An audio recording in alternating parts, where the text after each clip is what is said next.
السلام علیکم ورحمۃ اللہ وبرکاتہ۔ آج کا لیسن 159 سے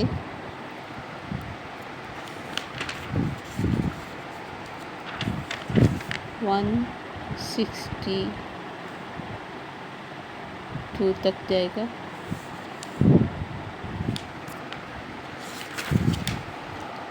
اعوذ باللہ من الشیطان الرجیم، بسم اللہ الرحمن الرحیم۔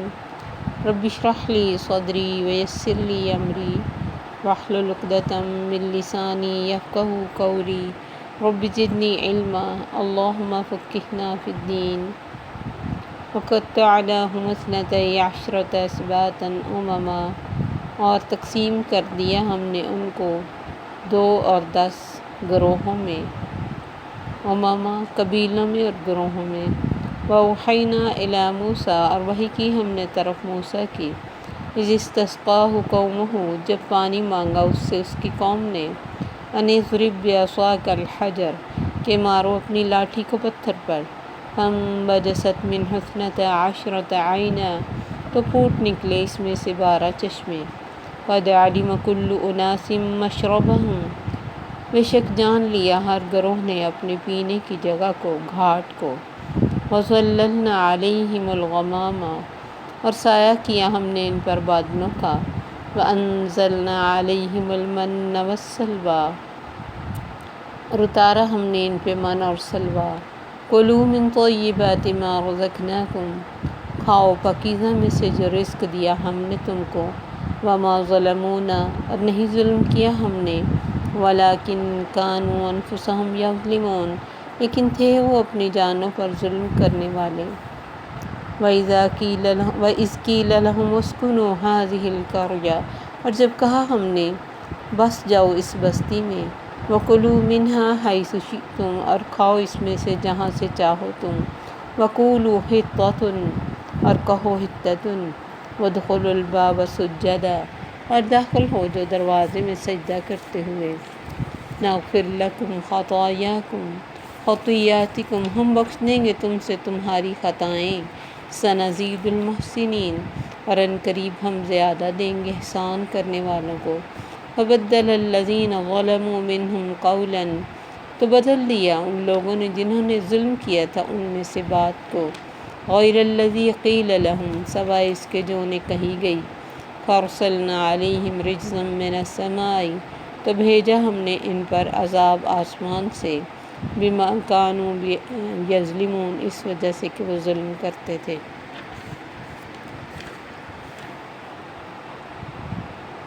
موسیٰ علیہ السلام کی قوم کو اللہ نے 12 قبیلوں میں کاٹا ہوا تھا کہ 12 قبیلے بن، کیونکہ یہ ایک لڑاکی قوم تھی تو یہ قبیلہ بندی بھی ضروری تھی ان کے لیے۔ حضرت موسیٰ علیہ السلام نے ہر قبیلے کے لوگوں پر ایک ان کا سردار مقرر کیا تھا، جو قبیلے کی تمام چیزوں کا دھیان رکھتا تھا کہ ان کا جو مذہب ہے، ان کا جو طریقہ زندگی ہے، ان کو یعنی گائیڈ کرتا تھا، جیسے ایک حکومت کا سربراہ ہوتا ہے۔ اور ان تمام 12 قبیلوں پر پھر ایک قبیلہ جس میں موسیٰ علیہ السلام جس علاقے کے خود بھی تھے وہ تھا، وہ ان سارے قبیلوں کا بڑا کمانڈر بن کے دھیان رکھتا تھا۔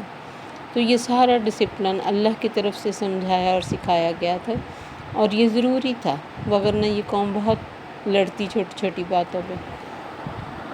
تو اللہ فرماتے ہیں ہم نے انہیں تقسیم کیا 12 قبیلوں میں اور گروہوں میں۔ اور پھر موسیٰ علیہ السلام جب دریا پار کر کے گئے تو صحرا تھا، وہاں کوئی پانی، کوئی سایہ، کوئی کھانا، کچھ نہیں تھا۔ اللہ نے ان تمام ضروری چیزوں کا انتظام کیا۔ اگر ان میں سے ایک بھی چیز کا اللہ انتظام نہ کرتے، ان کو خود کر بھی نہ سکتے، اور اگر کسی چیز کا انتظام کرنا پڑتا تو یہ تھک جاتے، ہار جاتے، کیونکہ اس وقت ان کے پاس کوئی نہ وسائل تھے نہ کوئی طریقہ تھا۔ تو اللہ کیونکہ نبی علیہ السلام کے سامنے اس وقت یہ بنی اسرائیل موجود تھے اور طرح طرح کے ہیلے بہانے کر رہے تھے ایمان نہ لانے کے، تو اللہ ان کو ان کی سارے طور طریقے جو پیچھے یہ کر چکے وہ بھی یاد کرا رہے، اور اپنے احسانات بھی ان کو جو کیے وہ بھی یاد کرا رہے، کہ یہ تمہارے جو لچھن ہیں یہ نئے نہیں ہیں، تم شروع سے ہی یہ کچھ کرتے آئے ہو۔ تو اللہ فرماتے ہم نے اس صحرا میں موسیٰ کی طرف وحی کی جب اس کی قوم نے اس سے پانی مانگا کہ ایک پتھر پر لاٹھی مارو اور اس میں سے 12 چشمے نکلے۔ قد علم کل اناس مشربہم، اور کسی کو بتانا نہیں پڑا کہ کون سا چشمہ تمہارا ہے۔ جس طرح قبیلے تھے، جس طرح کے یعنی تعداد میں تھے، اسی لحاظ سے خود بخود وہ سمجھ گئے کہ یہ سوراخ جو ہے اس میں سے جو پانی آئے گا وہ ہمارا ہوگا، اور یقیناً وہ بہت بڑا پتھر ہوگا۔ ابھی بھی کہتے یہ کسی علاقے میں ہے وہ جہاں ان کے اوپر سوراخ ہیں ابھی بھی اس چشموں کے۔ تو اللہ فرماتے ہر گروہ نے اپنے پینے کی جگہ کو، اپنے مشرب کو جان لیا، کوئی لڑائی نہ ہوئی، اور ڈسپلن سے اللہ نے یہ سارا کام کیا۔ اور اس کے بعد وَظَلَّلْنَا عَلَيْهِمُ الْغَمَامَ، اتنی صحرا میں دھوپ ہوتی ہے کہ کوئی سایہ انسان کہیں سے نہیں پا سکتا، اللہ نے ان پہ بادلوں کا سایہ کیے رکھا جنہوں نے بارش نہیں برسائی لیکن پرسکون رہے۔ پھر اس کے بعد وَأَنزَلْنَا عَلَيْهِمُ الْمَنَّ وَالسَّلْوَىٰ، ان لاکھوں لوگوں کے لیے بلا ناغہ آسمان سے کھانا آتا ہے۔ اگر یہی لاکھوں لوگوں کو خود اپنا کھانا پانی ڈھونڈنا پڑتا، پکانا پڑتا، بنانا پڑتا تو کتنا مشکل ہوتا، لیکن اللہ نے یہ سارا کچھ ان پہ کیا کہ تم سکون سے اب عبادت کرو، اللہ کے اس احسان کا شکر کرو جو اس نے تمہیں تکلیف اور غلامی سے نجات دی۔ تو اللہ یاد کرا رہے ہیں کہ یہ سارے انتظامات میں نے کیے۔ کُلُوا مِن طَیِّبَاتِ مَا رَزَقْنَاکُم، میں نے کہا تھا یہ پاکیزہ جو آسمان سے تمہارے لیے خوان آ رہا ہے اسے کھاؤ۔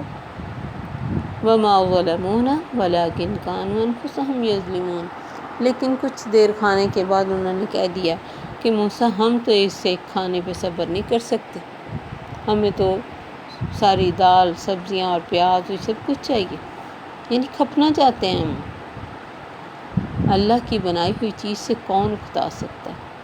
صرف ان کی ہٹ درمی اور ان کی جو عادتیں تھیں سکون سے یعنی شکر کرتے ہوئے نہیں رہنا، انہوں نے ہی ان کو اس چیز پر کر دیا کہ وہ اس ناشکری پہ آ گئے کہ ہمیں نہیں یہ کھانا چاہیے۔ حالانکہ اللہ نے پاکیزہ، اور یقیناً اللہ اس میں ٹیسٹ میں فرق بھی ڈالتے ہوں گے کیونکہ اللہ کو انسان کی نیچر کا پتہ ہے، لیکن چونکہ آسمان سے آ رہا تھا، ان کی اپنی کوئی محنت نہیں ہو رہی تھی، تو ناشکری جو ہے اس نے چین نہیں لینے دیا۔ تو اللہ فرماتے پھر ہم نے ان پہ ظلم نہیں کیا، وہ خود اپنی جانوں پر ظلم کرنے والے تھے۔ موسیٰ علیہ السلام نے انہیں ایک بستی کی طرف اشارہ کیا کہ ادھر سے جاؤ، ادھر اس بستی میں چلے جاؤ اور اس میں سے جہاں سے چاہو تم کھاؤ، ایک شرط ہے کہ حتتن کا مطلب روایات میں آتا ہے کہ ہم گنہگار ہیں، یعنی اپنی گناہوں کا اعتراف کرتے ہوئے اور جھکتے ہوئے داخل ہونا، کیونکہ اس میں تم فاتح بن کے جا رہے ہو، اور جاؤ اور وہاں سے کھاؤ بھی اور رہو بھی، سب کچھ تمہیں ملے گا۔ لیکن اور پھر یہ بھی تھا اللہ کی طرف سے بہت بڑا احسان کہ اگر تم سجدہ کرتے ہوئے اور حتتن کہتے ہوئے گزرے تو اللہ تم سے تمہاری خطائیں دور کر دیں گے، بخش دیں گے، اور جس نے اچھے طریقے سے، اچھی نیت سے یہ سارا کچھ کیا، سنزید المحسنین، تو احسان کرنے والوں کو ہم زیادہ بھی دیں گے، خطائیں بھی بخشیں گے اور مزید بھی ان پہ انعامات کریں گے۔ لیکن فَبَدَّلَ الَّذِينَ ظَلَمُوا مِنْهُمْ قَوْلًا، تو ان لوگوں نے بات ہی کو تبدیل کر دیا، انہوں نے حنطۃ کہہ دیا، ہم گندم لینے آئے، تھوڑی سی لفظ کی چینجنگ کو انہوں نے کر کے اللہ کے ایک حکم کی نافرمانی کی۔ اور جو چیز ایک انسان کو چھوٹی سی نظر آتی، جیسے بہت سارے گناہ انسان کو چھوٹے نظر آتے ہیں، اس میں بہت بڑی بات یہ ہوتی ہے کہ وہ اللہ کی نافرمانی ہوتی۔ مثلا کسی کا ایک نماز نہ پڑھنا ایک ٹائم کی ہی تو کوئی بہت بڑا گناہ نہیں ہے اس کی نظر میں، لیکن اللہ کے ایک فرض کی نافرمانی اور کوتاہی اور اس کو نہ پڑھنا اللہ کے حکم کا انکار ہے، تو یہ بہت بڑی چیز ہوتی ہے۔ تو اللہ فرماتے ہیں انہوں نے تبدیل کر دیا، جنہوں نے ظلم کیا تھا بات کو، غیر الذی قیل لہم، جو ان کو کہی گئی تھی، کہا کیا تھا کہ سجدہ کرتے ہوئے، جھکتے ہوئے، کیونکہ نبی صلی اللہ علیہ وسلم نے جب فتح مکہ کیا آپ اپنا سر جھکا کے مکے میں داخل ہوئے، حتیٰ کہ اونٹنی کے اوپر آپ کا سر لگ رہا تھا اور آپ پہلے سے زیادہ عاجزی اختیار کر گئے کہ یا اللہ تیرا شکر جس نے مجھے یہ ساری فتح عطا فرمائی۔ لیکن ان کا یہ کیا حال کہ انہوں نے نہ صرف لفظ بدلا بلکہ اللہ کے حکم کے مطابق بھی نہیں گئے، تو اللہ فرماتے فَأَرْسَلْنَا عَلَيْهِمْ رِجْزًا مِّنَ السَّمَاءِ، ہم نے پھر ان پر آسمان سے عذاب اتارا، بِمَا كَانُوا يَظْلِمُونَ، ان کے ظلم کی وجہ سے۔ اور کچھ کہتے کہ طاعون کا عذاب آیا تھا، اور کچھ کہتے کہ کوئی اور، یعنی کوئی برا عذاب، رجز ہوتا ہے جس سے گن آئے، ایسا عذاب۔ تو پھر اللہ نے ان کی نافرمانی اور ان کے ظلم کی وجہ سے عذاب بھیجا۔ کوئی ظلم اللہ نے ان پر ظلم نہیں کیا تھا، ان کے اپنے ظلموں کی وجہ سے۔ اللہ کے تو بڑے بڑے احسانات تھے کہ ان کو ریلیکس کیا تھا کہ نہ تمہیں گھر نہیں ہے تو تب بھی تمہیں کوئی فکر نہیں ہے کہ دھوپ میں تم مر رہے ہو، اگر اللہ سایہ ہی نہ کرتا دھوپ میں جل کے مر جاتے، کھانے کو نہ دیتا بھوکے مر جاتے، اور دوسرا یہ پانی کا انتظام نہ کرتا پیاسے مر جاتے۔ لیکن اللہ نے تمام انتظامات کرنے کے بعد ان کو ریلیکس کیا تھا کہ تم اللہ کے آگے جھکو اور اسی کی عبادت کرو، لیکن انہوں نے اپنی ہی اس روش کو نہ چھوڑا، جو غلامی میں رہ رہ کے نافرمانیاں کرنے کی عادت تھی وہ بھی ان کی نہیں گئی۔ تو پھر ظاہر ہے ان کے ظلم کی وجہ سے آسمان سے عذاب آیا، اور پھر پتہ نہیں کتنے لوگ بری طرح یہ کوئی مرے ہوں گے، کچھ لوگوں کے اوپر کوئی دوسرے لوگ قابض ہو گئے، اور موسیٰ علیہ السلام موت ہو چکے تھے اس دوران۔ پھر 40 سال یہ ایک صحرا میں بھی پھرتے رہے۔ تو اللہ نے ان کو سختیاں کر کر کے ان کے اوپر تربیت کی، تاکہ ایک تو ان کے اندر سے شرک نکلے، دوسری جو ان کی سستیاں ہیں وہ ختم ہوں، اور یہ جو اپنے الفاظ اور باتوں کو اور انداز کو چینج کرتے ہیں اس سے انہیں نصیحت آئے۔ تو اللہ تعالیٰ سے دعا ہے کہ اللہ ہمیں ہر طرح کی نافرمانی سے بچا کے اپنے فرما برداروں میں شامل کرے اور محسنین میں شامل کرے۔ السلام علیکم ورحمۃ اللہ وبرکاتہ۔ سبحانک اللہم وبحمدک، اشہد ان لا الہ الا انت، استغفرک واتوب الیک۔